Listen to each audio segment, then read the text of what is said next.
Hello and welcome to The Hill is Always Greener, a show where four friends have chill discussions about Sonic the Hedgehog to distract themselves from the inevitable passage of time and their own rapidly waning ability to relate to the youth, and also discussions about Sonic the Hedgehog elsewhere. Oh boy, I am Faulerro. I am RockTheJake. I'm CyberLink. And I'm GameBuddy. Wow, that's all of us. Hooray, we made it. Woohoo, we did it! We have to celebrate these small victories. Uh-oh. It's true. Let's check the corners of the room. Anybody here? No? Okay, I think we're good. Shadow the Hedgehog is staring at me, but that's neither here nor there. And he's been doing that for 10 years now? Yeah. I gave him his own room so he wouldn't have to keep doing this. So, well, boy howdy, why are we here this week? This fortnight, I should say. But we're not for Fortnite, that's for... I've made that joke so many times. Well, Don't say these things when you know there's a very real chance of them happening.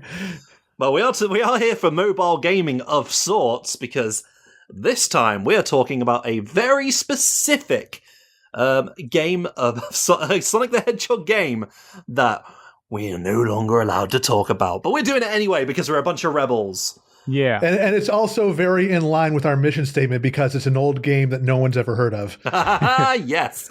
I didn't even know about it until we started this. Yeah. We are here to educate all of you out there and Jake about things that are Sonic. And to be fair, I never played this one until just recently, until literally the other day when we got started on this. I knew it existed. I didn't really have much interest in it, but now I've played it. I'm like, oh, okay. So we are talking about a game that is for the NeoGeo Pocket Color. It's an SNK game. Are you okay? Whisper the Wolf. Sorry, that was rolling through my head. Close enough. Close enough. Yeah, and the answer to that is no, she is not. But that's nothing to do with the actual discussion today. Sonic Pocket Adventure. It's a Sonic in your pocket. A whole adventure for you inside your pocket. An entire adventure in there? Yeah, you can have a lot of adventures in your pocket. Especially if you wear cargo pants. I got a rocket in my pocket, and I'm way past cool. Yeah. Oh. The Sonic Pocket Adventure, the second modern Sonic game. Think about that. Oh yeah, baby. This was post-Sonic Adventure, pre-Sonic Shuffle. This is literally the second game to use the modern Sonic design. Wow.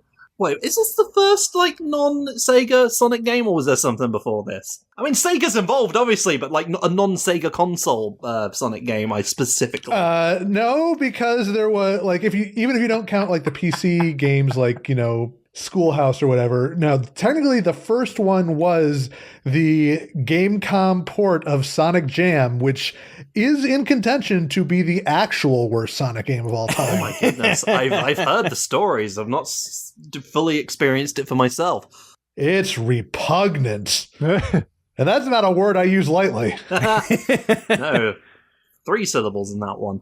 But what we've got going on here is... Yeah, this is an SNK produced Sonic game. And you know what? I'm really surprised by this one.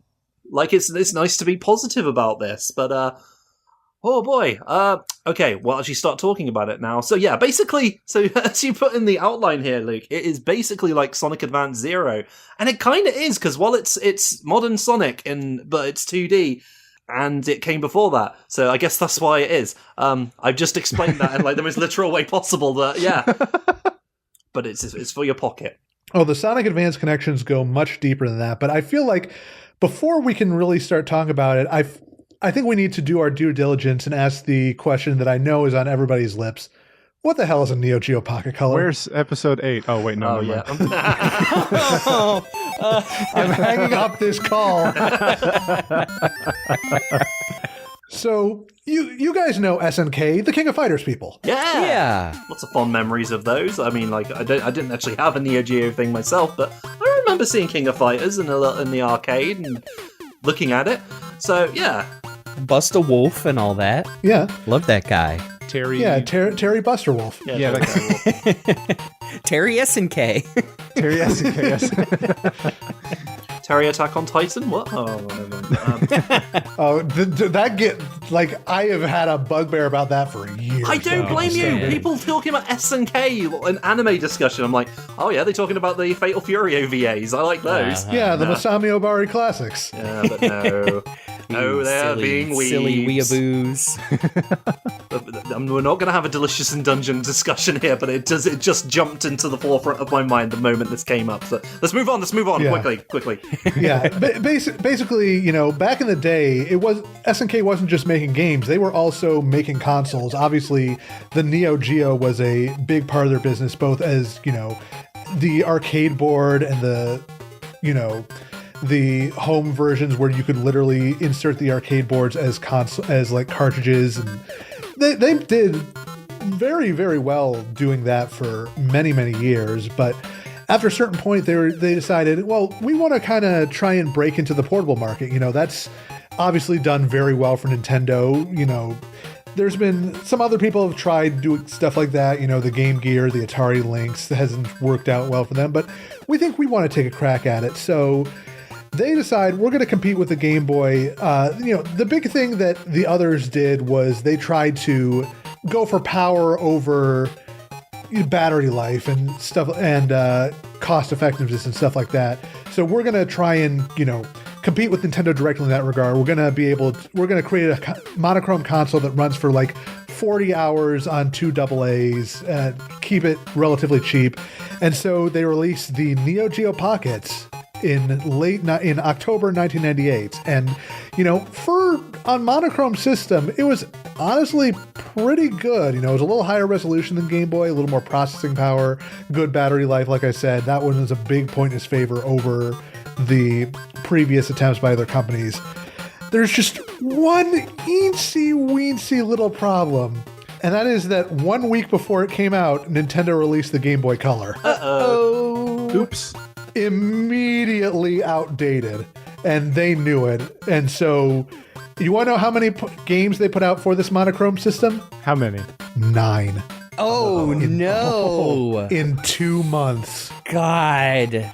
I did not look at that. I was looking at all the games they released for the color version, and I was like, oh, well, surely the one before this probably had a substantial library. No, geez. 9. Almost as many games as the PlayStation 5. I was gonna say, when you don't manage to make more games than Nintendo did for the Virtual Boy, you done goofed hard.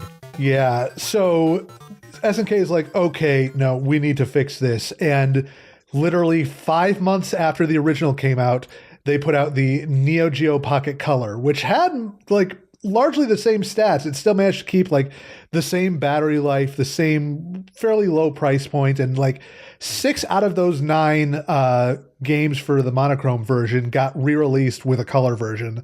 So it's outside of King of Fighters R1, Samurai Showdown with 2 exclamation points, and Melon Chan's Growth Diary, there is basically nothing exclusive to that original model. Sorry, what was that last one? Melon Chan's Growth Diary. It was a virtual pet game. Oh, okay. I think our internet sickened minds had. I mean, yes. Some girl named Melon Chan and her. Okay, moving on.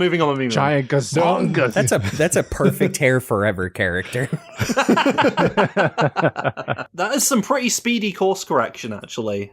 Credit to them, because they got screwed and they pulled it off, I think, right? Oh yeah, it was not the first time that SNK has gotten screwed, and it will not be the last time. The Neo Geo Pocket Color is very fondly remembered by those who have played with it, largely because of its first party titles in particular. There were only about maybe 75 or so games released throughout its life cycle, but a lot of those games are very fondly remembered, like Samurai Showdown 2, SNK Gals Fighters, SNK vs. Capcom Match of the Millennium is one in particular that people are really, really remember fondly. Unfortunately, SNK kind of got hit with a lot of bad stuff around this time.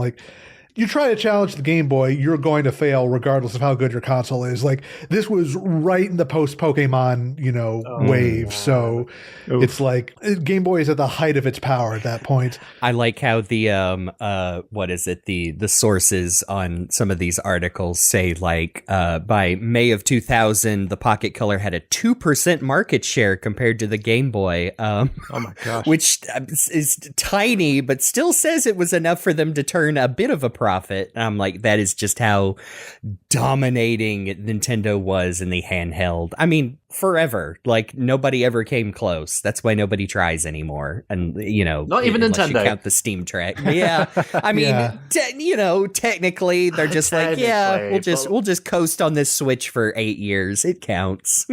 Yeah, the marketing was not what it could have been as well. Like, they definitely had TV commercials on, some of the major networks, Nickelodeon, Cartoon Network, and whatnot, but it never quite got like that market penetration that it really needed.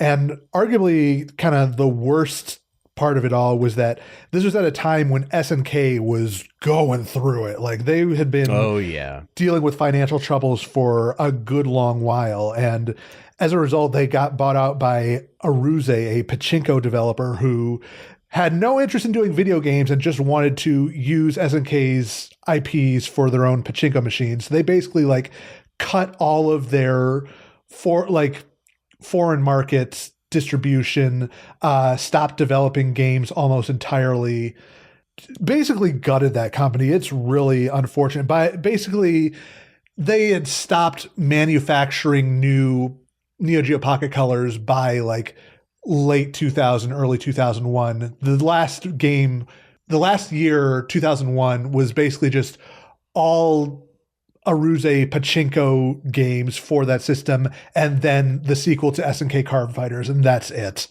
I know, it's interesting that looking at this, that even in like summer of 2000, not only did they stop selling the Pocket Color in in the West in America, they bought back all the back stock so they could just flash it and sell it in the Asian market. So it was literally like, y'all didn't want this? Well, you can't have it. Yeah, it's unfortunate because like I said, the Game Boy is hard to challenge to begin with, but it seemed like they were making an honest go of it, and the quality really was there. So it's unfortunate that it just happened to hit at a time when they really needed a win and they weren't able to get one. And, now we're just kind of reiterating their business history, but they're kind of more stable now. Again, they're technically not the same company. They were SNK Playmore for a while, and then after about 10, 15 years, dropped the Playmore and became SNK again. And now they're also... they've got lots of foreign investors, and it's like, yes, SNK is technically still around, but at least it's not as bad as Atari is, where literally nothing about Atari is the same except the name. But what a weird history. At least we're still getting new King of Fighters games. Like, that's kind of the thing that's just like, well, there's still life there, kind of. That's true. Like, there is a whole story to be told about how SNK went through all of that and finally, came back out the other side for the most part. But it is too long a story to tell here. But if you want to, get sort of an abridged version of that story, I would strongly recommend to check out Thorgy Arcade's retrospective on the King of Fighters, which does go into that stuff a little more. It is absolutely fascinating. Franchises that go through the ringer and somehow end up alive at the end of it. Well, this is a Sonic podcast, so, discussing that kind of thing. This is our niche. Thankfully, the NGPC has been going through kind of a renaissance over the last couple of years. The collector's market and the spread of online media has made it more well-known in the mainstream space, but also they have finally started re-releasing a lot of those classic games in the NGPC Selection Series digitally on Switch and Windows, which is fantastic. Like, I'm so glad that those games are finally getting back out there for people. But the interesting thing about that, other than the fact that, well, basically SNK at that point actually worked with a few third parties to develop and co-publish games based on their IPs. Capcom was a big one. They did the SNK versus Capcom games. They did a Mega Man game for that system. They did a Pac-Man version for Namco, but Sega was one of those. Not only did they have the ability to connect the NeoGeo Pocket Color to the Dreamcast, granted it only worked with like 6 games, but it's the thought that counts. Yeah. But they actually put out 3 games based on Sega properties for the Pocket Color. They did a demake of that Dreamcast game Evolution. They did a pretty good port of Puyo Puyo Su, and as we mentioned before, Sonic Pocket Adventure. I just wanted to throw in that to use as a example of how this machine is still remembered fondly. One of the first things I did was search if there is a backlight mod, because this does not come standard with a backlight. It's like the Game Boy Advance, the first one. And yes, there are lots of incredibly user-friendly backlight mods for the NeoGeo Pocket Color. So yep. If that doesn't tell you that the scene is still hanging on. It does seem like a nice little handheld console to play like fighting games specifically. It's even got like Rockman. What was it called again? Battle of Fighters. It was like it was a neat little remake of the 2 arcade games. I really like that one. Yeah, so lots of fun little things on this. I looked up a video. Looks good in your hands. Got a great little analog D-pad stick there. I believe. Yeah, if there is one thing people remember about the Pocket Color, it is the clicky stick. Yeah, light and little micro switches, so satisfying. Yeah, no, Sonic Pocket Adventure is, we made the joke about Sonic Advance Zero, but that's more true than you think, because like I said, after SNK got out by Aerobase, a bunch of SNK staff were like, okay, we see which way the wind is blowing, we're going to jump ship here. And a lot of them jumped, some of them went to Capcom, some went to Arc System Works, a few created their own companies, at least 1 or 2 of which have later merged and were the ones that got the SNK rights back. But 2 of the people were Art of Fighting director Hiroshi Matsumoto and Fatal Fury and Street Fighter creator Takashi Nishiyama, who both came together to found a little company called Dimps, creators of the Sonic Advance game. So there is literally Sonic Advance DNA in Sonic Pocket Adventure, and it really does feel like it. Sorry, it's just always, yeah, you can definitely feel that, but this is, okay. I say that like Sonic Advance isn't good. Obviously, we've had a whole discussion about the illusion of Dimps. Of some people sort of like, oh, Dimps again, look what they did. But no, they certainly know what they're doing with Sonic. Yeah, initially, for sure. And like, you put the 2 games side by side, there is a lot more in common to make you think that like, okay, maybe Pocket Adventure almost is sort of a prototype of what they were doing with Advance. It starts out with a level with Neo in the title, and the boss is an Eggman mech that has a big hammer. The third stage is a casino stage. It ends with a big like floated, like you in a floating base, and there's a last stage set in space. And you can, if you get all the emeralds, you get to a secret final stage where you play as Super Sonic and have to ram into Eggman mech. There's a Knuckles fight in there at one point. There's a fight against a robot doppelganger. I'm just saying. Yeah, I'm just saying. This is definitely, it feels like the blueprints for Sonic Advance. It's just that Sonic Advance was already kind of a little bit derivative, and we love it. Like, Sonic Advance is great, but it was definitely one that was pulling ideas from the original Sonic games. And in this one, it's a lot more obvious where they're pulling from, because it to begin with, it is mostly levels straight from Sonic 2, basically. Like, not straight up the same layouts, but it is basically recycling old levels. Are you saying this is the true Sonic 2 8-bit? Now, hang on. Jessamine is probably listening to this. We love you, Jez. Now, I like how you've put in the outline here that this is kind of like a Sonic Advance Zero, where it sure seems like the people that worked on this game would definitely reference it when making Sonic Advance. I think it'll be more clear once we get into it. The first thing I thought that popped into my mind about halfway through this is the concept of Sonic 4 but good. Yes. A remixes of classic levels with arbitrarily different names. You've got classic sounding music but with a different sound font. You've got modern Sonic in here, and the best part of it is you actually have good gameplay. So. Yeah. It does mostly feel like the classic Sonic physics, not to a T. There are some issues with like inclines and Sonic untucking. Phrasing. But aside from that, it is leaps and bounds above what we got in the actual quote-unquote Sonic 4. Yeah, it really does feel like kind of, in the same way that Sonic Advance 1 did, it feels like that transitionary point between the classic and the modern games, both in the gameplay and in the use of the modern designs as well.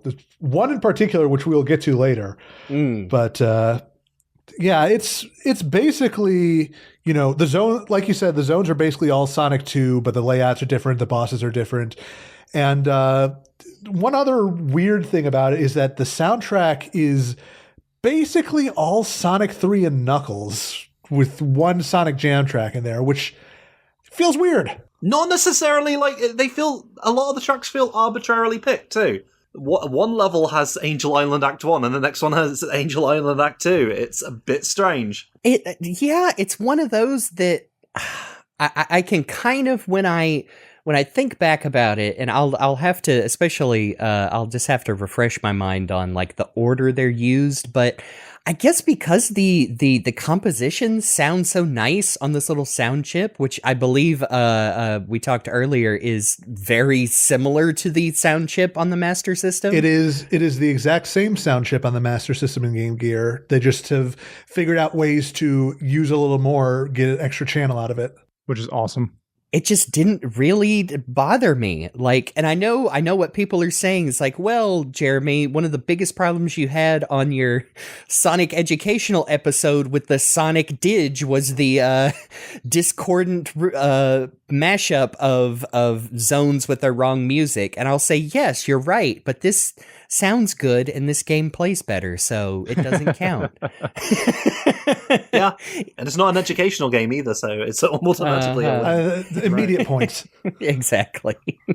It really kind of threw me for a loop that aside from the menus, the first song that you hear on Neo South Island Act 1 is Sonic's World from Sonic Jam.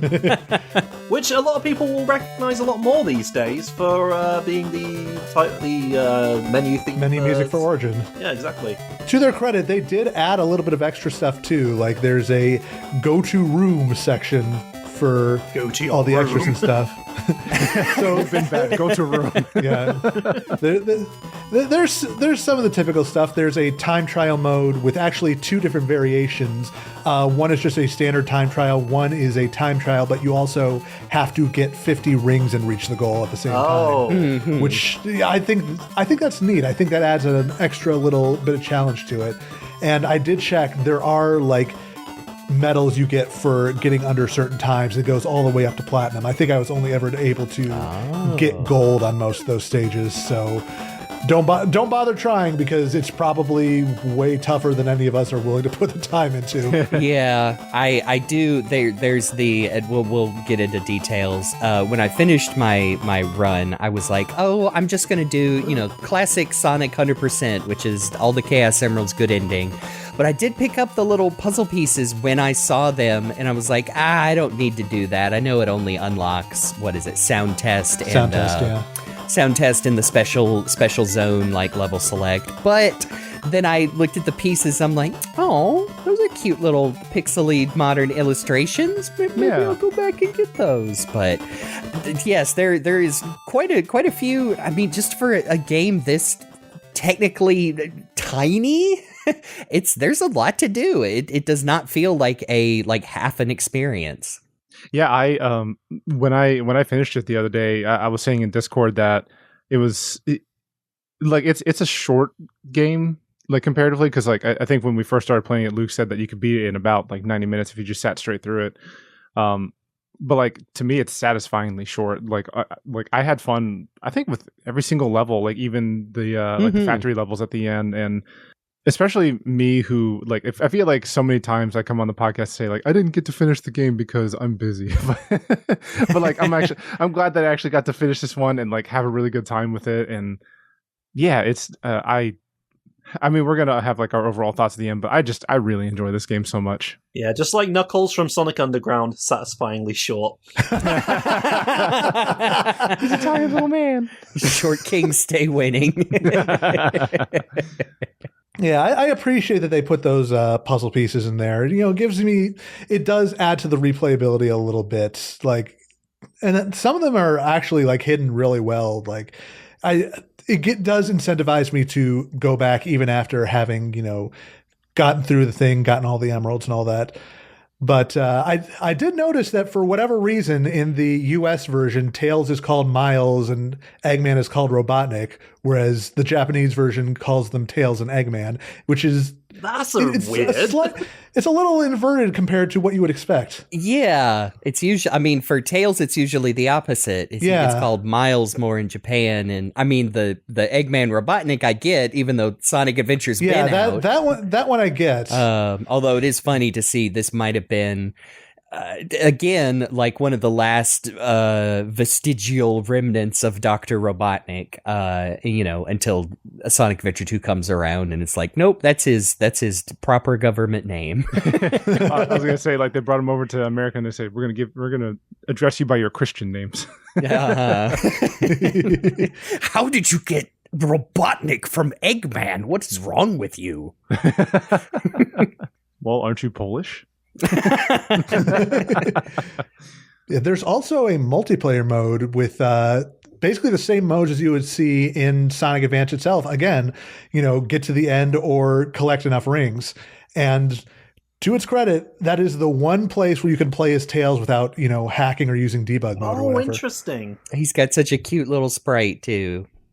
Like, I did mess with the debug mode a little bit just so I could try playing as Tails in the main game. And he doesn't have any of his own abilities. He can't do any of the flying or swimming or anything, but he's there, and that's what's important. And I love him. So you pretty much, again, like full-on Sonic 2 here, because Tails can't do his cool things. Exactly. Slightly off topic, but only because me and Jake streamed Sonic Adventure not too long ago, and I sat in with another friend of ours, and we were talking about some of our favorite mods, and... you installed, Better Tails AI? Yeah. And there's also a fast travel system that uses a cute little Sonic Advance sprite, but I love that someone, even made like a mod for the mod that if you truly want the 90s proper experience, it replaces the little Sonic Advance sprite with a pocket colored Tails sprite. And yeah, it's cool. definitely this one. It's super cute. I always love that Sonic fans will provide that extreme specificity when it comes to mods to give you the perfect experience of what it's like, what it would have been like if things were better. It's the Tails sprite that is era specific, and my parents still love each other. See, I guess that's as good a time as any to do a real quick run through of the zones of this game. Starting out on Neo South Island Zone, basically Emerald Hill with the serial numbers filed off. I mean, yeah. A little bit Emerald Hill, a little bit Green Hilly, I think, but mostly Emerald Hill because they are pulling so much from Sonic 2 here, as we said. Yep. This game is very dubiously canon, so... That's the nice way of saying it's not at all. There's no story here. You look at the instruction manual, there's nothing about, the plot to this one. Also, look at the instruction manual. It's quite cool. It's quite colorful. Yeah, I even checked the Japanese manual. There's no story content in there either. Yeah, I remember when this came out, people talked about like, oh, it's just like it's basically just a best of Sonic that's mostly Sonic 2 for this new system. Which, I mean, hey, I think they executed it pretty well, so. God, man, sorry, just the fact that you said that there's nothing in the Japanese one, that's like there's no story. Normally you go into the Japanese one and you get like this light novel about like, Sonic was laying around on the island when his friend Tails came along and talked about the ancient ring of solitude within sleeping within the caves, and Sonic said, "Heh," and he flicked his nose with his thumb.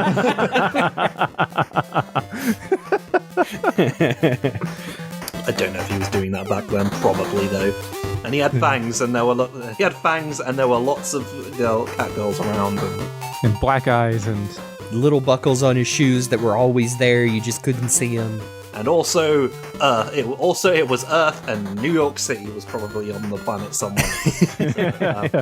You are right that it is, it's clearly, visually based on Green Hill, but with all the Emerald Hill enemies. So like, Coconuts is there, the buzzers.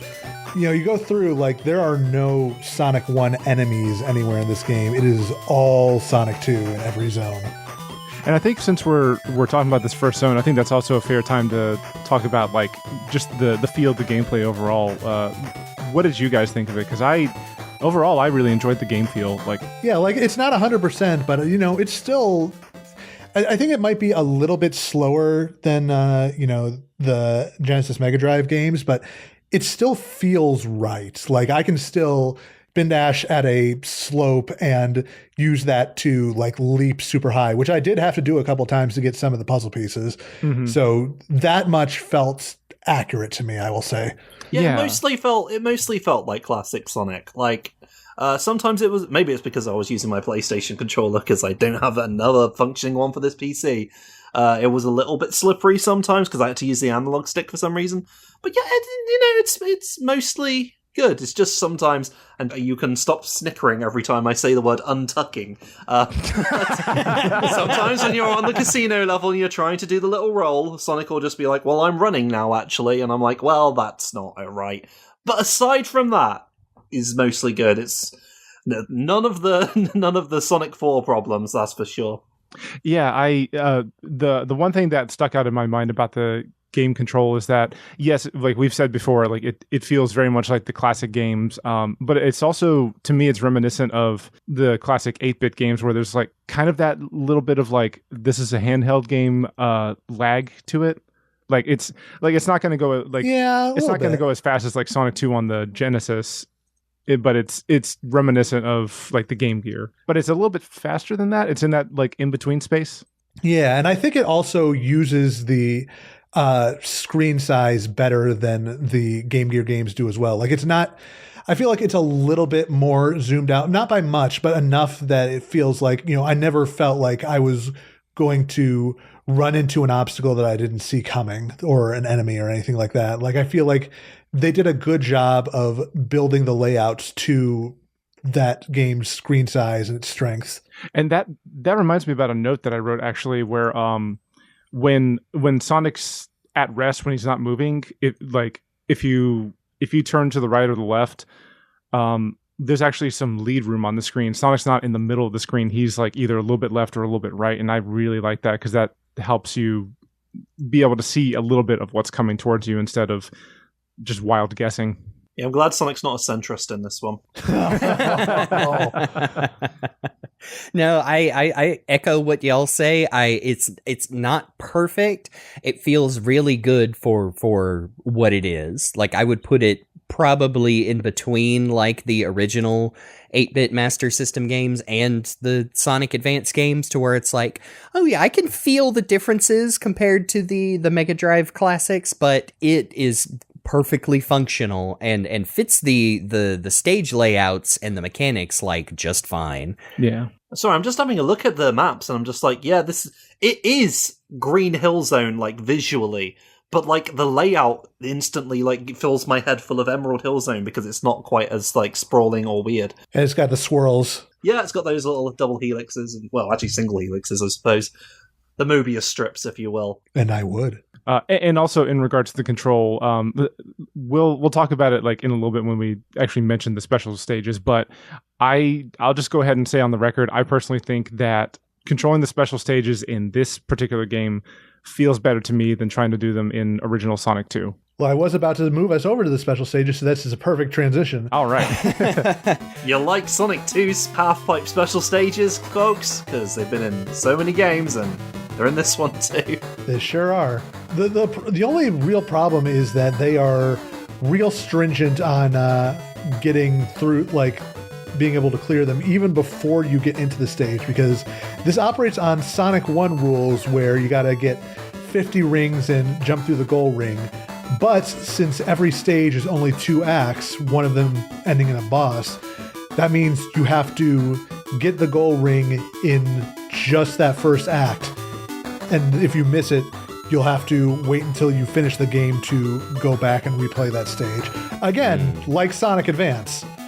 Yeah, just none of those secret springs that were real pain to find. So, oh god, it's fine. Like I'm used to collecting 50 rings and getting to the end.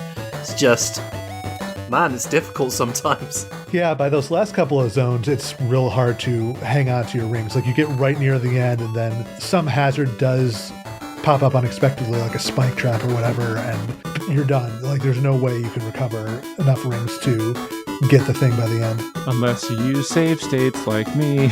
I was about to say, that's the only way you can play this game, unless you are a blessed to have it on original hardware, so you might as well just use those save states when you got that 50 rings in the bank.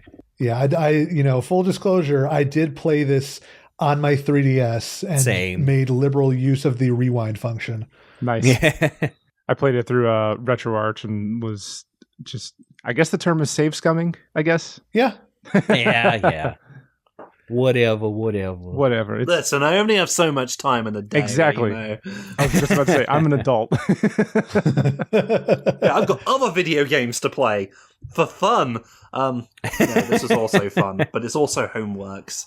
It's fun that I have to do. It's obligatory fun. Mandatory fun, like that Weird Al album. Yeah. I was mostly surprised by these special stages. Again, I like how good they look and how they managed to draw a tiny little adorable pocket color version of the the pseudo 3D Sonic sprite in Sonic 2. And they are the last, I'd say probably the last 2 are designed to be the hardest, and they are like very stringent. It feels like the window to pick up those rings are a little smaller than on the Mega Drive version, and sometimes just because the screen is definitely smaller than your even your 4x3 television, if the rings that pop up at like certain angles, it's like, well, I didn't have any time to even see that those were coming. But yeah, not impossible. Might take a couple of tries. Again, if you're using save states, just plop one at the beginning and give yourself some practice. Yeah, I think that the stages work for the most part. I don't think any of the special stages make you need to get more than, I think, 150 rings for the last leg. Yeah, I believe so. And even the 150 ring goals are pretty generous with how many batches of rings they actually give you, and it just comes down to remembering where they are or having quick reflexes. Just make sure you collect plenty in the first 2 rounds, because otherwise you'll be struggling. I couldn't tell the first time. I guess I should have looked at the manual what the flowers were. But the little golden flowers are for continues. I thought, does that give me 10 rings or no? It's a continue. I'm like, oh, that's new Sonic Lord. Golden flower continues. Well, I'm pretty sure Knuckles put them there because, as we know, it's his duty to collect the flower. He has to save it from evil deterioration. Exactly. I will be the one to set your heart free true. But yeah, after running through Neo South Island to the tune of the Sonic Jam menu theme and Angel Island Act 1, you get to a boss fight with Robotnik at the end, and he, like we mentioned before, He's got a little motor thing with a big old hammer at the end. Ooh, he's gonna get you. And he's staring right at you, by the way. That's something I know. noticed about Robotnik in this one. Notably still in his classic design in this fight. That is at that interesting. We'll get there. The boss fights are also really, really good in this game, I would say. They're incredibly unique. I really did not expect that. I very much just expected, like, oh yeah, let's just rehash some easy ones. But I mean, like, doing this the regular, like, they've rehashed all the stages just with different layouts so far, so I was fully expecting it to be like either the drill one or the wrecking ball one, but no, there he is with a brand new original boss battle. I know, look at those little tank treads. I love that. I mean, just when you really see it like broken down into parts on the sprite sheet, it is a little extra. It almost looks modular, like this is an SH Figure Arts Eggman figure with different accessories. I love his little sprite for when he's attacked. Like, don't get me wrong, the the gritted teeth, open mouth one is great, but I love just like his little, oh no, you're hitting me, please stop face. I don't have any insurance. Owie! If this fits somewhere in the canon, maybe this is the game where he got his new jacket. Sonic pissed all over the other one off screen. Yeah. Speaking of piss. Jake, we're not going to beat the allegations if we keep talking about piss. Well, no, I was going to say that in the next couple of levels, Secret Plant, the walls are just straight up urine. It does, yeah, like it's chemical plants, but But the walls are urine. I like to think it's like toxic smog, but yeah, it's hard to argue. I mean, it's Secret Plant. Ooh. Don't tell anyone about our secret plan. Where It's we asparagus. Do secret things. Yeah, don't tell anybody about how I've got another zone with secret in the second zone title, like Secret Base. But it's chemical plant, really, just with slightly more angular. I don't think they could make it look make those paths look quite as smooth. There's a lot less Mega Mac in this version as well. Like, it's only in the second act and only at like the very bottom of the stage. Yeah. Another weird mashup of songs. It's Angel Island Act 2 and Hydro City Act 2. I think it works. It's a little disparate when, you're jumping from, like you said, jumping from Angel Island Act 1 in Neo South Island Act 2, and then Angel Island Act 2 and Secret Plant Act 1. It's a little strange. Well, they just want some inconsistency between the levels to sort of steadily ease you into the next. No, it's not. I feel like they just pick these at random. To me, for the most part, I feel like a lot of the mismatched songs work with each level. Like especially in Act 2, I feel like Hydro City Act 2's music kind of fits here. Like, yeah, it bops. I like it. And of course, I think back to Chris's with lyrics video for it. Of course, it's burned in my mind. They fit the stages. It's just a little weird when we know like where all of those tracks came from originally. Right. Maybe it's fine for like new players who are just picking up Sonic for the first time, and then NeoGeo is like, oh, this is a lovely song. I wonder where it's from. What if there's like a sect of Sonic fans who like this is their first game, and then they went back and like played the classic games? Like, no, that's wrong. That's incorrect. Why are you using Secret Plant here? That's ridiculous.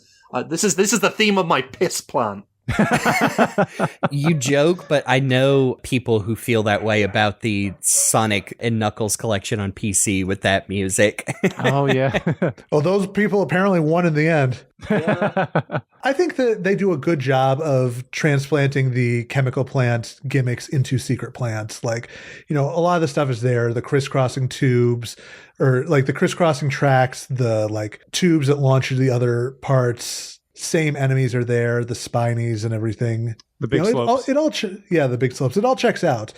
If you get to the end, you get another new Eggman boss battle where he's got like basically sort of scales with spikes on the bottom of them. Yeah, I thought it was really cool. And he he shoots out the little Toho bullets. And so you got to dodge those as you're trying to hop on the platforms to get a good hit. Again, They do shift with your weight, so you gotta, you can't just stand on the platform. You gotta be on the move, which I think is cool. This is the one where I noticed, though, that Robotnik's got maybe a few too many invincibility frames. A bit like the old Master System stuff. So you bounce on him and you're like, haha, I'm going to get a second hit. No, I'm dying. Yeah, that is one of the things that I'm not a fan of.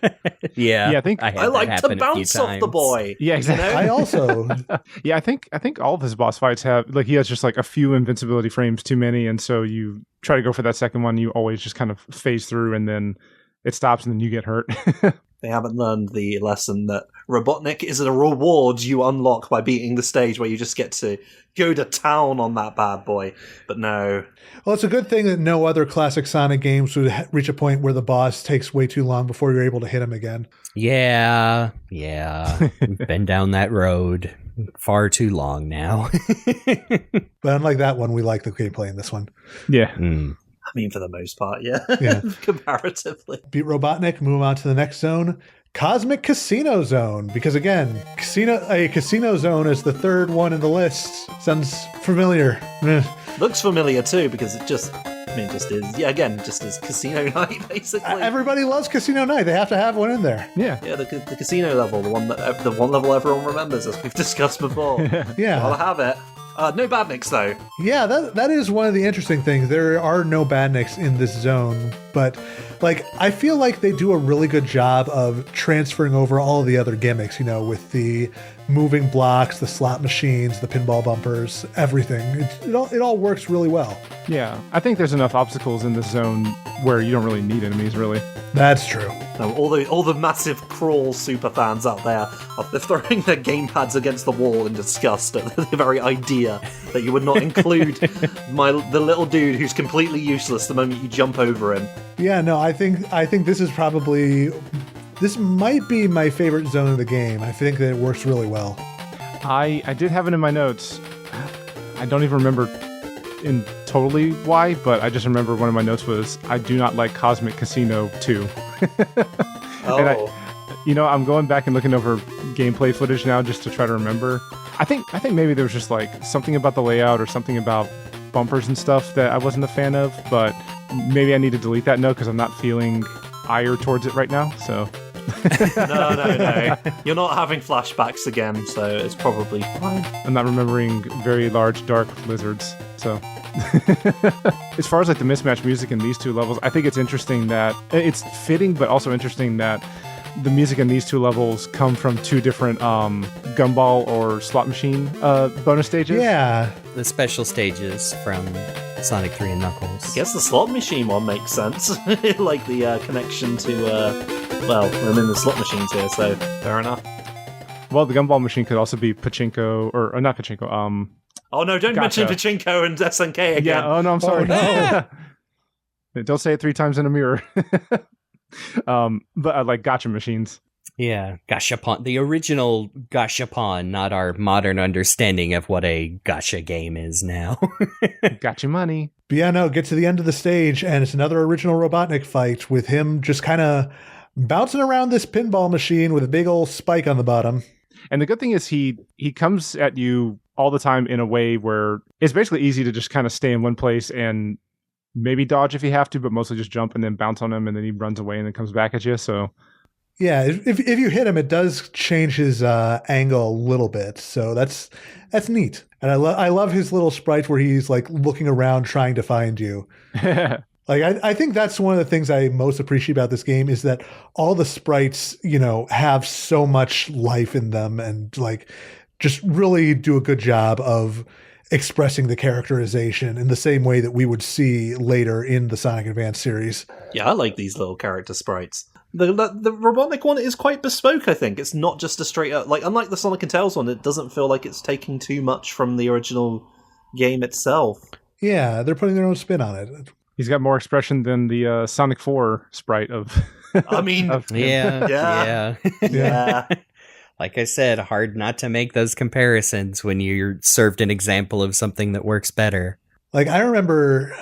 I think the first time I played this game, I remember having issues with this fight, but I think that was because I was playing on a different emulator that had a lot of other issues. So yeah, I played it again for this podcast and had no trouble whatsoever. It's still a cute little boss fight. It's the only one that comes close to being like its Sonic 2 Mega Drive counterpart. Just the fact that the arena is a little similar, but this one it's more like he, instead of the horrible like electric claw machine of death, this is more of like a funny little pinball eggmobile that bounces around and tries to get you. Yeah. I personally like this more than the electric machine of death. But yeah, take it down easy and jump to the next zone, Aquatic Relics. Yeah. With an X. With an X. Make it extreme. So I did check, and it is spelled with a CS in the debug menu. Really just seems like a 11th hour thing, like, ooh, throw an X in there. It's the 90s still. Yeah. Sonic and X. What a wild combination. Update that for the wiki. Just this is the first time where an X was explicitly used in the Sonic. Yeah. Trivia section on fandom.com. Did you know? And that wouldn't even be right because Sonic Extreme. Yeah, exactly. That never came out, but hey, that's not going to stop them. Being wrong has never stopped them to this point. Oh man, I spit on you, fandom wiki. I'm keeping my mouth shut. It is very much Aquatic Ruin in a lot of different ways, but I feel like it is easier to manage the underwater portion of this. Like I feel like they leave a lot more bubbles lying around for you to fuel yourself up. They also seem to produce the life-saving bubbles faster. Although I do have to admit, I think I drowned like 3 or 4 times just because I was like, well, surely I can make it. No. You've never played this game before, Jeremy. Yeah, the only issue I had with it is like underwater is like when they've got like the fallen pillar blocks.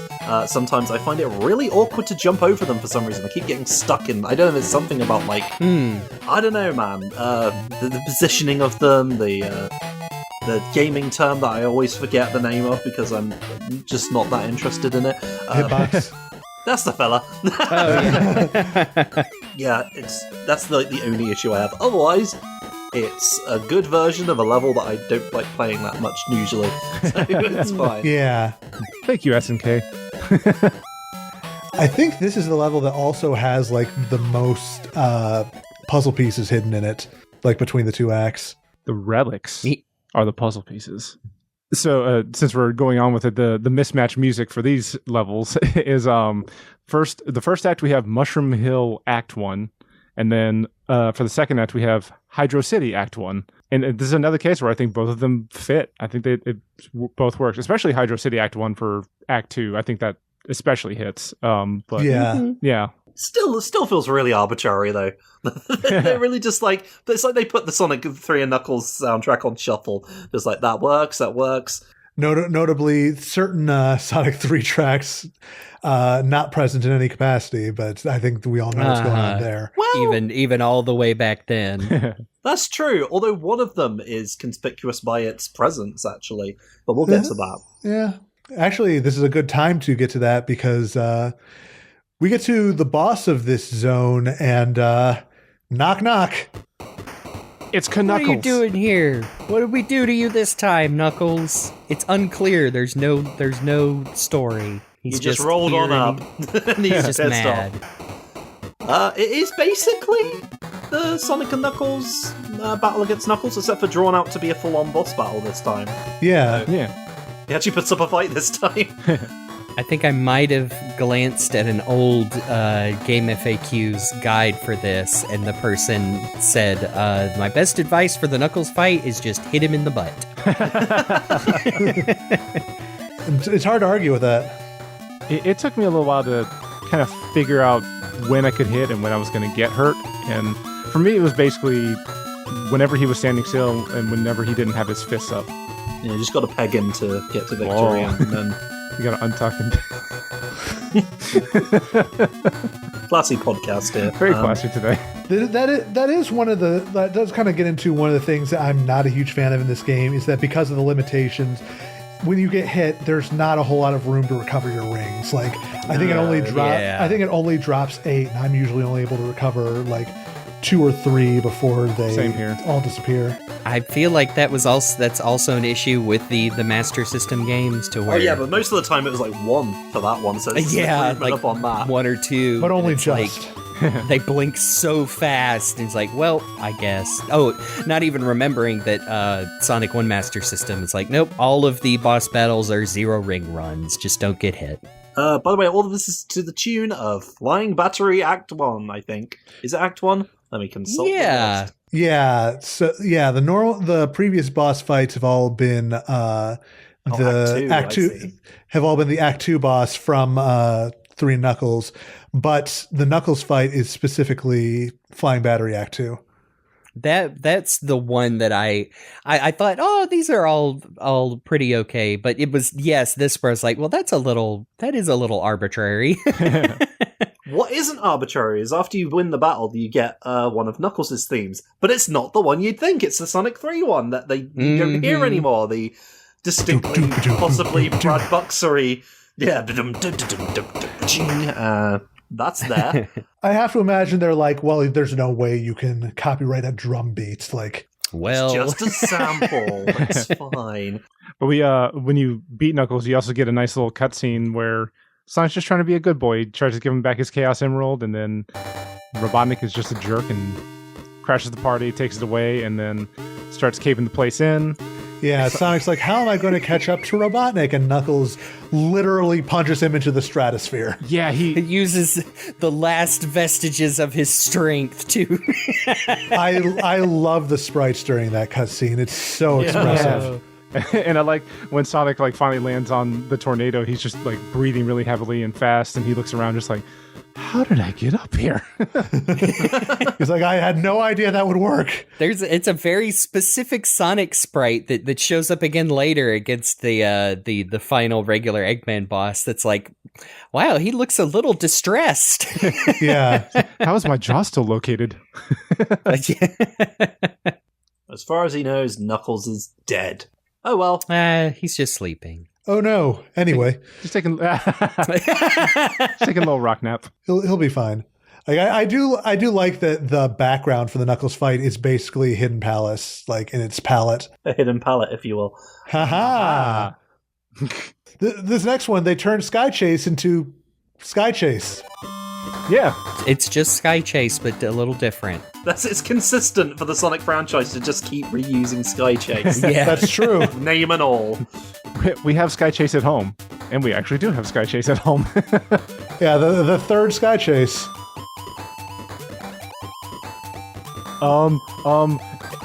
Air Chase. No, dang. Afterburner. Oh, damn it. No, we own that one. We could use it. Yu Suzuki saying no. Ace Combat. Wait. No, I actually like this one. It's I like that the tornado can only go so high or so low, but there's a little bit of extra real estate and items up at the top, and so you can do some little, bouncy platforming on a to get some extra lives and rings and puzzle pieces. Yeah, there's some platforms up there that you can't even reach unless you bounce off of an enemy. That's good luck. I didn't find myself dying on this one like I sometimes do on Sky Chase in the original Sonic 2. So there's definitely a lot fewer enemies in this version, which I think makes it a lot more manageable. Yeah. That's true, but they got a twist. Those Valkyries, I was surprised by this. They just tilt in the air to the side, do a little swing right towards you so you can see the front of them. It's like, taking up way too much space. I think that's very cool looking. It's been a lot of time figuring out the angle on that sprite, and you're going to look at it. Yeah. It's also a relatively quick level too, so it doesn't overstay its welcome. Yeah, you can get. Yeah, it's it's an auto scroller like Sky Chase, so you can finish that up in about 2 minutes. Yeah, this is where they start throwing in a lot of the multiplayer music from Sonic 3, and I was like, oh, again, that's kind of nice. You just don't hear those outside of Sonic 3 very often. That was distinctly Azure Lake, which I thought was a real great song from the original Sonic 3 soundtrack.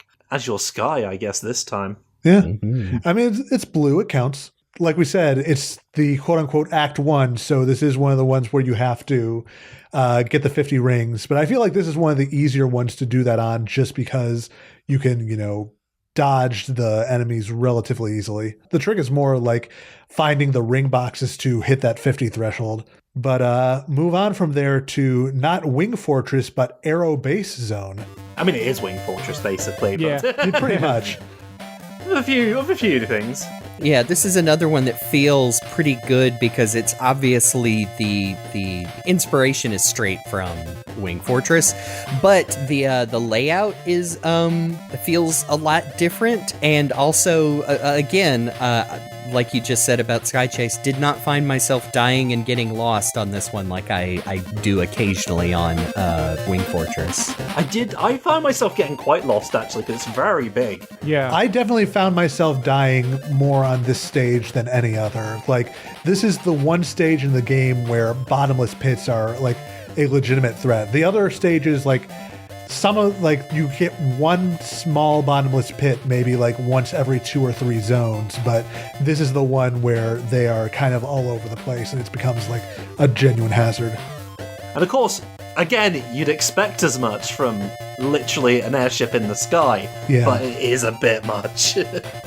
I guess maybe my key was I stuck to like climbing as high as I could at the beginning and like got all the way to the the big fins, and I guess I didn't fall and see those places. Sorry, I'm so good at the game. You guys. My apologies. Like one of the differences is the flame boosters actually damage you this time. Yeah. Oh yeah. Like they have the two phases of being like small flames and the big flames are the deadly ones. And they make a big enough noise to let you know, but watch out. Yeah, there's not a whole huge window for you to get through those flames. It seems like the easiest way is just spin dash and roll through at least one set of them. Seems like the space is just tiny enough to fit. Yeah. The one thing I will say is those cluckers, the chicken badniks, those cluckers. Dude, yeah. Those mother cluckers. Yeah, exactly. They are quite awkward to deal with. Like, I don't know why I'm constantly getting hit by them, and like I don't know why their attacks surprise me so much. And even when I beat them, I find myself like stumbling all over their little like turrets they're coming out of. Yeah, there's something about the hit detection on there that just like throws me off. It's very like slopey on them, and it's hard to like get to the center. There's a very specific pair if you're taking the upper path. Yes. You're actually traveling to the left, and I think because I think he's up on a hill and you're at the bottom, you can hit one and then you roll down the hill. I think there's one more that you can jump on, and then there's a pair of two that are like catty corner to each other. And if you jump on the one, there's almost no way to time it that you won't get shot by the one above you. Yep. And that took me a couple of tries to like, okay, I'm gonna figure this out. How do I get y'all? That one got me quite a few times too. and yeah, this is one of those cases where I didn't realize that this is the Act 2 to Sky Chase's Act 1. Basically, so I thought I had to hold on to another 50 rings to get into another special stage. So I just kept saving and loading states so I could hold on to my rings to get to there. You fool! They tricked you. You bamboozled I was you. bamboozled. Well, it means you got lots of rings for the boss. And Yep. Yeah. So it's the end of Wing Fortress, so we all know what Eggman boss is going to be waiting for. Oh shit! Doomsday music blasts out. I think it is, isn't it? Yeah, it's Doomsday. The boy is back in town. But not the boy you expect. It is Sonic 2 Mecha Sonic. Yeah. I know, he looks great too. Yeah. He is Sonic 2 Mecha Sonic by way of Sonic 3 and Knuckles Mecha Sonic because he's got the same moves as that one. So he's going like if you're expecting that same attack patterns from Sonic 2, guess again, boy. He's This boy's got jumps. busting out Yeah, no, this is they transferred over that sprite perfectly. Like it looks great. I always like this guy. Like if he doesn't get enough credit. I know he's got his own little figure now, but I like me that little what we called Silver Sonic for the longest time. No, he's Robo Sonic, remember? Oh, right. Yeah, sure. Yeah, no, it's a good little boss, and it's a lot easier than the Sonic 2 counterpart because you've got rings this time. That's true. Yes. Especially if you collect as many as Jake did, apparently. I can't remember how many I had when I went in there, but I'm sure that I strolled in there with like maybe 80 or more rings. Like, yeah, that'll do it. Yeah, once you beat, I'm going to call him Silver Sonic. Once you beat Silver Sonic, he has a little freak out and he crashes into a wall off screen that opens up a way for you to get into. I'm looking at my list to remember the name. To get into Gigantic Angel Zone. Oh, hey, a thick zone with angel in the name. That's interesting. Evangelion? Gigantic Angel. So is it like a seraphim or something? Yeah. Getting the robot Sonic. It's big. I see. Yeah, this is basically, I put down here Metropolis with a scrap brain coat of paint. That is it. That is basically what's going on here, because looks just like Scrap Brain visually, but like the level gimmicks, the hazards, badniks, all of it is Metropolis. So, oh dear, it's actually not that bad. Yeah, I honestly find this a lot more manageable than Metropolis. Yeah. You know what? You know why? The Astrons came out, and I jumped into one and killed it. I was like, oh yeah, Nice. finally. I just avoided it. I was like, oh no. Yeah, there's barely any screws in this one, so it's a lot easier to like not have to worry about an Astron getting you on the way up. Yeah, I'll admit, when I first started the stage, I was like, the factory stages, I'm usually not too keen on these. But as I kept going, like the stage layout was like streamlined, and like you said, there wasn't a bunch of like the screws that you have to go up, and the Asterons. I don't think I even encountered one until Act 2, and it was a much more fun experience for me. Just don't trust regular moving platforms. That's the thing I came to notice. Yeah. Because I stand on a lot of those and it's just like, haha, I'm taking you directly to the ceiling. Get crushed, motherfucker. Or taking you directly down to lava. There's that too. Yeah, the only like real trouble I had with these two were, the slicers, because those have always been a pain in the butt. Yeah, but once they've unleashed their payload upon you, they are completely useless. Yep. So they just stand there pathetically. I always enjoy that part. I'm a When they one-time can do use nothing. enemy. Yeah. You know what? Which fits Eggman very well, because Eggman doesn't believe in recycling; he believes in pollution. So, so if you don't mind, guys, humor me on this. I have a random thought that's still associated with this game. Please. So naturally, we can come to the conclusion that all the obstacles, and especially the enemies that Sonic has to face in any level, in any Sonic game, are made by Eggman to deter him from getting to his goal. But with the special stages in this game and in Sonic 2 by proxy, the only real obstacles you have are those spike balls. Do you think Eggman found a way to put them in the special zones, or do you think that's just part of it? And I know this is speculation, but... It definitely depends on, because we've talked about there are actual explanations in some of the manuals where it's a zone of confusion, or that straight up sometimes they say Eggman did like half make the special zones. I think the real answer is just I don't know. I like to think it's more of a like the emeralds themselves are testing Sonic as like, are you worthy to collect these these powerful jewels? Yeah, they're and trial. Sonic's just like, Sonic's like, oh yeah, sure, they're fun. Like he himself probably does not think about it too much, but I like to think if they ever wanted to, if they wanted to Ian Flynn this thing and have explanations. Yes, because I was immediately thinking of fucking Feist, the giant, badger demigod, who Ian Flynn managed to make a relevant character, made him into like a Shinran the dragon type person. It's like, yes, he tests the mortals when they come for the Chaos Emeralds. I would like like to think that it is the power of the chaotic power of the emeralds testing you whether you're worthy to possess them. But the actual canonical answer to this is, I don't know, they're just special stage things that Sega put in this.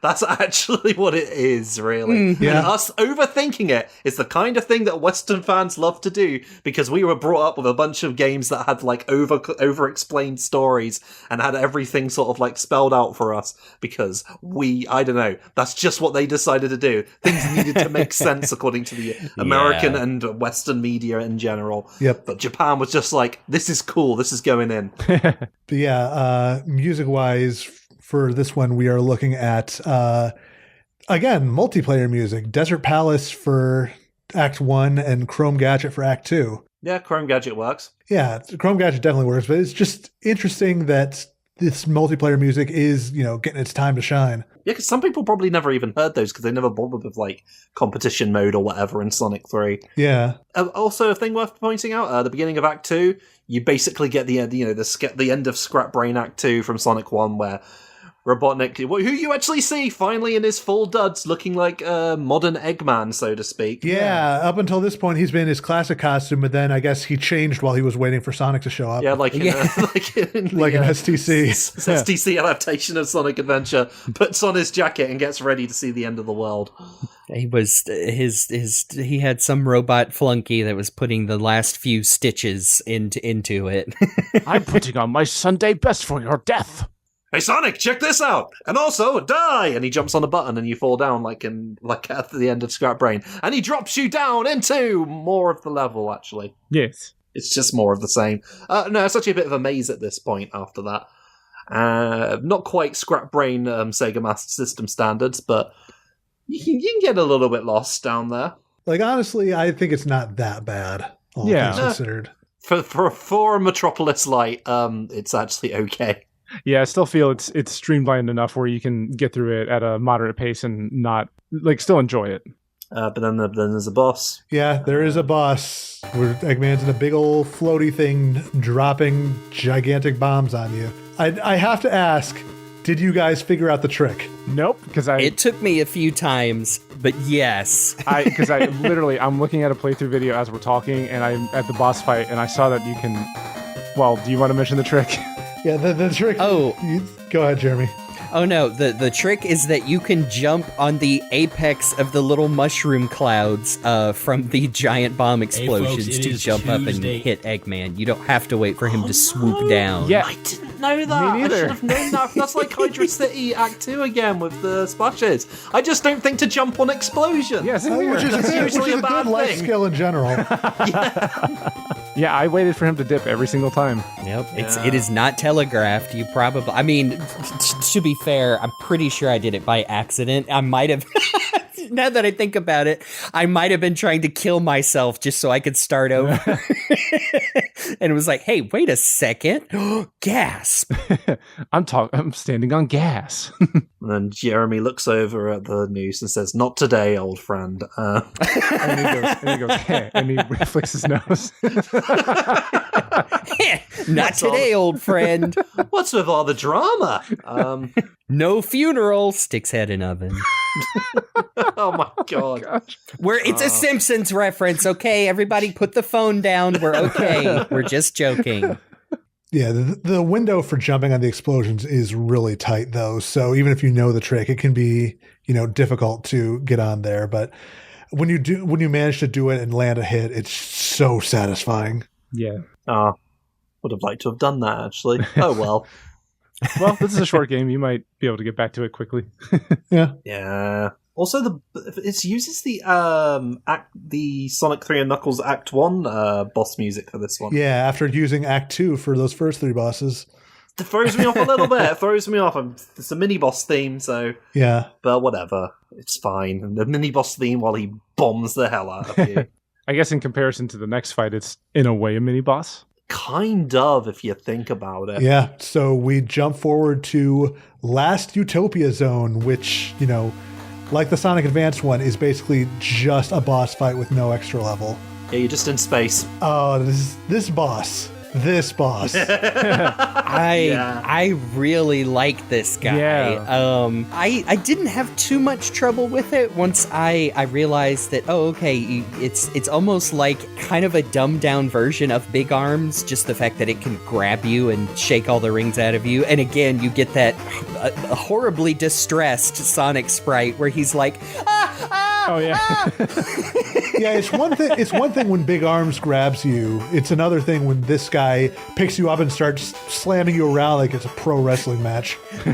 No, don't shake the baby. Ryan Davis. I initially beat this boss just as is without realizing the gimmick of getting to the last stage. So I beat him and I felt fulfilled. I was like, that was a good boss. I'm watching the credits, but I'm kind of bummed that I didn't get the last Chaos Emerald. And so after I finished this boss, I went to watch like a full playthrough video to see how other people did it. And I felt like an idiot. You just jump on the Chaos Emerald in the back of this vehicle. I had to look that up. That is something that, I mean, it's never been done before in a Sonic game. And the fact that actually. you post, I guess technically, Sonic 3 or Sonic and Knuckles, the big Doomsday, you are striking the Master Emerald inside the robot. That is true. But not the same. You don't have to do that to get the final level. But I thought it was really cool. It's because you said that in our chat, Jake, that I went in like, okay, I think I have to do something. Okay, I see the emerald. Eggman puts it in there, and then I kept bouncing off the actual boss and hitting the emerald, and I'm like, wait a second. That's a different sound effect, and it's flashing too. So you have to bounce off take the emerald back before you finish off the Eggman robot. And I was like, oh, that's so neat. Yeah, once you knock it out, I guess it was powering the ship because you hit him I hit him one more time and he was over. Yeah, I was like, oh yeah. Idiot. Yeah, that's what happened to me, and that's what I saw in the video. I guess that's just how it is, and it makes sense. If you knock the emerald out, it's only one more hit. Yeah. Sorry, I'm just looking at my notes that I made because I was on my phone, writing this down as I was playing. I was like, for Lost Utopia. Oh, hey, it's a space level. Well, okay, just a boss. I read it's the last one yet, unless you have all the emeralds. Which I guess I didn't. Shit! Because I thought I got the bad ending. I was like, well... But no, you just need to be smart, I guess, which I'm not used to in a Sonic game. It's super duper clever, I think. Yeah, definitely. It's inventive. It's like one of the most inventive things in the game so far. But yeah, they do not telegraph it very much. I suppose they kind of do. It's right there at the back. So you just got to intuit that yourself. Yeah, it's interesting. But if you don't, he just blows up, and then he's in his little Eggomatic, going oh no, don't hit me, don't hit me, don't hit me, no. The sprites are so good. Doing his best Dr. Wily here, and then you hit him, and he's just like I might not have even got the chance to hit him one more time. I think he just flew off, and I got the... He will automatically fly off if you get the emerald. If you just take him out once, then there's honestly, the normal ending is pretty cool, where it's these really lovely illustrations of Sonic hurtling towards the ground and tail swooping down to catch him, and then the Aerobase is plummeting towards the earth in the background, explodes, and Sonic and the plane are silhouetted against the blast. It's... Dang, I need to look this up in motion. Cool. It's like an apocalyptic version of the ending of Sonic 2. Yeah, it's really cool. Yeah. If you do manage to dislodge that last emerald and take Eggman out, he will fly off, and you get to turn supersonic for one final zone, the Chaotic Space Zone. It's basically Doomsday with a little bit of a remixing, and also Sky Sanctuary playing in the background. It's a little weird. Yeah, although, I would thought pretty fitting. If only because Sky Sanctuary gets used in the ending for S3 and K a lot. It's got a very release. Sort of heroic sound to it, which I think works for this kind of battle. Yeah, this took me a couple of tries because I'm I didn't know what I was supposed to do. Yeah. I was like, I recognize those missiles from Sonic, Sonic and Knuckles. I'm like, but do you do this? Oh, you do. Oh, man, you really have to get the timing right. Yeah. You gotta be real aggressive. There ain't no don't wait back and think you can bounce it. No, get up in his face. You got to dash right into him, which I didn't even know the dash was a thing until I started pressing every button available. Right. Yeah. That dash would carry forward into advance. Yeah. I'm really glad that this final boss is very generous with how many rings are just flying by you, because when I was doing it, there was a time where I was starting to get really low on rings, and I was like, I gotta pull back. And luckily I was able to like just go up and down and collect enough rings to be able to finish the fight, and it worked out really well. Yeah, I think Jake was like so close to getting flashbacks to the last time we did this battle. Not nearly so unforgiving. Yeah, no. Or at least not nearly so wasting my time. Oh no. It's okay, I'm fine. I've done breathing exercises. It's a very, simple final boss. It's tough just because like you said, the window is so small, but I think it is a solid way to, cap off the experience. Definitely. Yeah, you can sort of see how this inspired like the Moon Zone from Sonic Advance, and here he is in his little sort of giant Eggman Death Egg robot thing, but not really. It's a lot like the Doomsday boss from Sonic and Knuckles, but if you like shaved off half of the robot. Yeah, took out some of the Lego blocks. A little bit of a pain, but Yeah, but again, it's just so satisfying to get that last hit, watch the armor crumble away, and do the same thing where Eggman's like, "It's be cool, Sonic, be cool," as he falls to the ground. At the beginning, before the fight even starts, I like the little bit of the cutscene where Eggman's trying to get to it, and he's almost like kind of pushing his controls forward to go faster, just like, come on, go. Must go faster.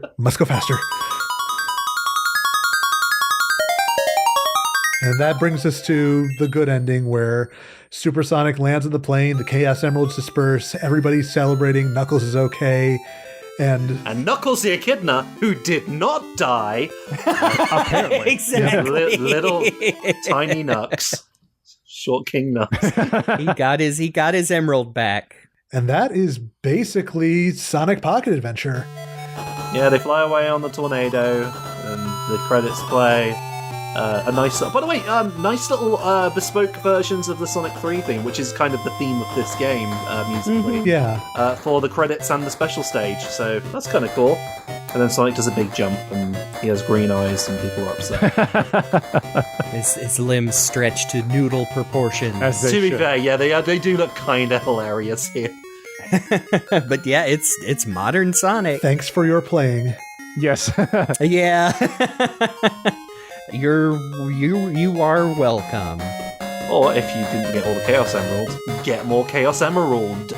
Oh, yeah. Yep. I know. God, that is my number one, and it's so funny how often it happens for so long. Like, it's all over the adventure games. I think it must have just been a translation thing to where they're like, what is it, Chaos Emerald or Chaos Emeralds? Like, well, depends on the context.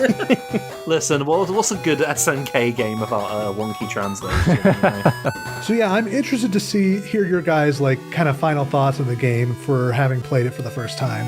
I mean, like I said before, I honestly really enjoyed this game overall. I think maybe for just a little bit when I first went into it, I had a little bit of a bias of just like, okay, it's another like old school 8-bit portable Sonic game. So I kind of had a certain perspective going into it, but like even upon just the first zone and like realizing how it played and listening to especially the sound font in the game and just the music, I was like, oh, this is really good. And you know what? At this point, I don't even remember what problem I had with Cosmic Casino Act 2. So, but yeah, I legitimately enjoyed this game. And while I was playing it, I feel like it's fine as it is, but I also did have the thought of what if this game had like a fan remake in the style of the Sonic like 1 to 8-bit remakes.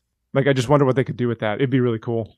Yeah, this is pretty alright for what it is. I was not expecting much because I'd seen footage of it before where it was just basically reused zones, essentially, just with different layouts. But it did surprise me as it went on and started doing some original stuff and started having a bit of fun. But yeah, it does have the stink of like essentially being just like Sonic 2, but not. Again. But maybe Robotnik hates recycling, but this game doesn't. So good for him to find some use out of those old levels. If someone the fan remake I'd like to see is if they went out of their way to like give like new bespoke designs for the levels, like just visually, like give them something more than just like the green hill background or the chemical plant but piss background. just something to make it stand out as its own little thing in that respect, because it still does. It's just you look at it and you're like, well, it's just kind of reusing stuff. But it still plays really good, and I enjoy it. So I don't know. It just needed that little extra, but I can imagine why. And for what it is on its own, it's still a fun little 2D classic Sonic style game. It still plays really well, and it's the kind of one I would probably replay regardless, because it's like, well, it's kind of like playing Sonic 2 again. Yeah, but not really. Yeah, I think I would play this again too, because I legitimately just had a good enough time where if I wanted to play a very quick Sonic game and feel good about finishing it, then yeah, I would pick this one up again. Yeah, it's like they kind of knew that, well, it's a handheld game, so we want something that's going to be satisfying if you play it in bite-sized chunks, and I think they really, succeeded in that. And it is worth noting that it does have a save system, so if you like want to put it down after beating a level, you can come back to it later. So yeah, that Sonic Free effect, it's really helpful. Now, the much bigger question: what do you think the odds are that we will ever see an official re-release someday? Well, from what we've read, apparently not very high. Yeah, I mean, I would say weird one. I would say the odds are better now because they have been putting out those NeoGeo collections. So, like, it's not zero, but I want it to be around, but I don't think it's going to happen. Yeah, because there's a lot of issues with this, apparently, just going by what Ian Flynn himself has said. I will say that there's always a possibility, just because we live in a world where the recent Super Smash Brothers got Sora for Kingdom Hearts, and that's a pull. Yeah, yep. I have to think that SNK and Sega would be able to work something out someday. Well, if we couldn't make it into the encyclopedia, then it's concerning. Yeah. I feel like the groundwork is laid. Those collections are really nice. The emulation seems pretty perfect. They look great. And they're just maybe... if I had to wager a positive guess, I think maybe they are negotiating it as we speak for a potential third volume of that collection. Because, it just seems like it is in a weird limbo of this is a licensed Sonic game that was not developed directly by Sega in any way, like a lot of the other ones where it's like, assistance from or supervised by Sonic Team. And Sonic Team definitely supervised because Yuji Naka and Sonic Team are in the credits, but...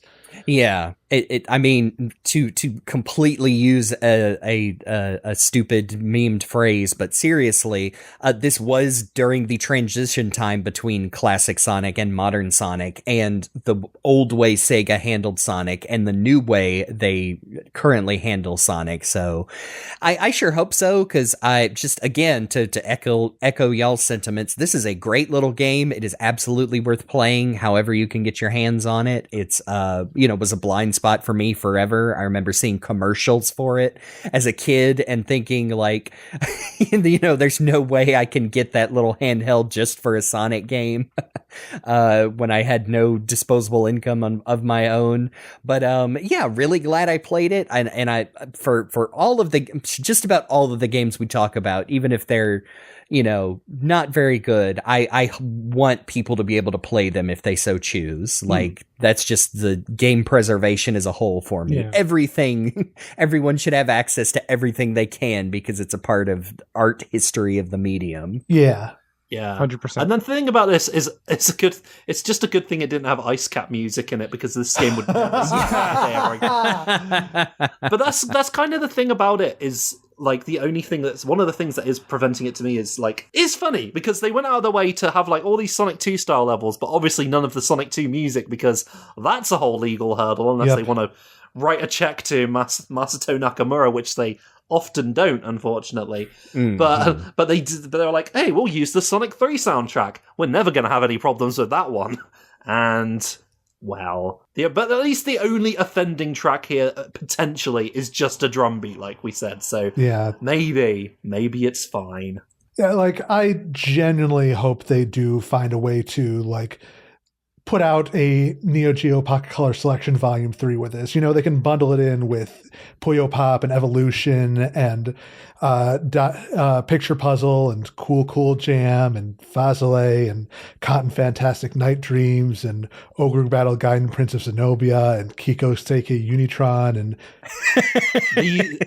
this is the first time I've heard of any of these. Dive Alert Matt version, Dive Alert Becky version. Maybe there aren't as many good NGPC games left as I thought. Well, we can hope that eventually we could all have a lovely Sonic adventure in our pocket.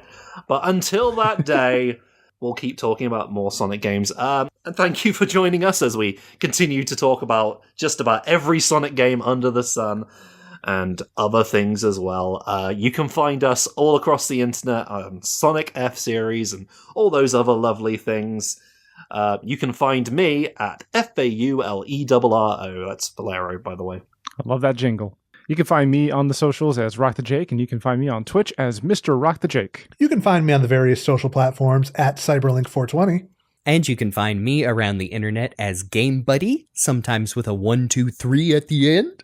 And if you look it up, you'll probably be sure it's me.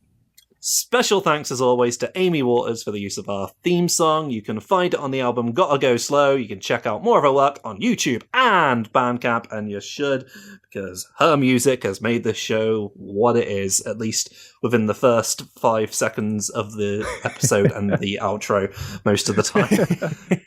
But it sets the tone, and that's what's important. If there's anything I've learned from 90s cartoons, it's important to set the tone regardless of the quality of the actual cartoon, the product you're getting. And people will be like, this is peak. And like, what do you remember about it other than the intro? Nothing, but it's peak. And and unfortunately, they're correct. Peek the cat. Remember to subscribe, review, share, and so on and so forth. All those begging things that you hate to hear from us. But we're not actually begging. We're just saying, leave comments in the episode, into the comments section below, unless you disagree with us, in which case, well, do it anyway. We like the interactions. It gets people to... It tells YouTube and other things that we're doing well, because people are upset, and that counts as interaction, I suppose. Anyway, next time we are going to be doing something a little bit different. Really quite different, actually. We're going back to comics, which isn't different, but this one is. It's one that most people haven't really heard about before. We're going to be covering a French Sonic comic. What? Oh, actually, this is technically the second time we've done something involving the French in this year of The Hill is Always Greener, but we are going to be covering Sonic Adventures... how do we pronounce this? Dans les griffes de Robot. I'm going to have to look up the actual pronunciation. It's basically in the claws of Robotnik. Basically, there is a special French comic produced about Sonic the Hedgehog. It is one volume, but it is very interesting. I grew up with lots of Franco-Belgian comics. I'm very happy to talk about this one. It's quite unique. From a game no one's ever heard of to a comic nobody's ever heard of, we are just going right into it. Oh, yeah. Woohoo! We are just jumping into niches, or niches, depending on your personal preference of pronunciation. Boy, that came off the dome. But until we go to France to talk about what Sonic was doing over there, because you've already haven't you heard enough about Sonic in Europe already, having me on the podcast? Although technically not anymore yet. Anyway, so until next time, until then, I have been Faulerro. I've been RockTheJake. I'm CyberLink. And I'm GameBuddy. And this place, it looks familiar. It's not a dream after all. Good tag. It's Chemical Plant. So what was it what Tails said when he's like, I don't like the look of that purple liquid, but in this one he'll be like, in Generations, and this time he's like, oh, I don't like the look of that piss. Why does it smell like asparagus here? Oh no. Oh no. This has been The Hill is Always Greener, and we'll see you on the other side. Whether you like it or not. Oh no. Have an adventure in your pocket.